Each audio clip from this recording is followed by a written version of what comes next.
The most powerful economy in history just admitted defeat, not on a battlefield, not in a boardroom, but in a phone call that lasted exactly 47 minutes on December 15th, 2025. Something unprecedented happened. The U.S. Treasury Secretary placed a call to Beijing not to negotiate, not to threaten, but to beg. For the first time since World War II, the American empire is on its knees, asking its enemies for permission to survive. You think you understand what's happening in the headlines? Trade wars, sanctions, geopolitical chess moves. But you're watching the theater while the real drama unfolds backstage. What you're about to learn will change everything you believe about the global economy behind closed doors. Three separate meetings took place this week that prove the American century is mathematically over.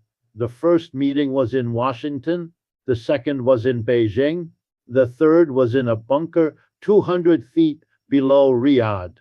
Each meeting had the same agenda: save the dollar at any cost.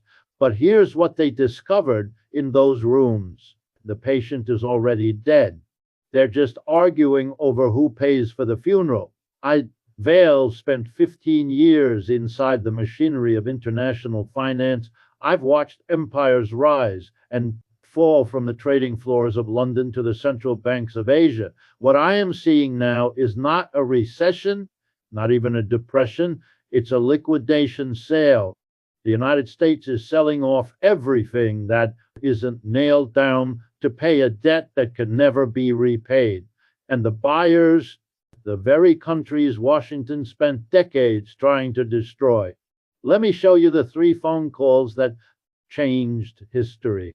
Call number one happened at 3:17 a.m. Eastern Time. Treasury Secretary Janet Yellen calling her counterpart in Beijing.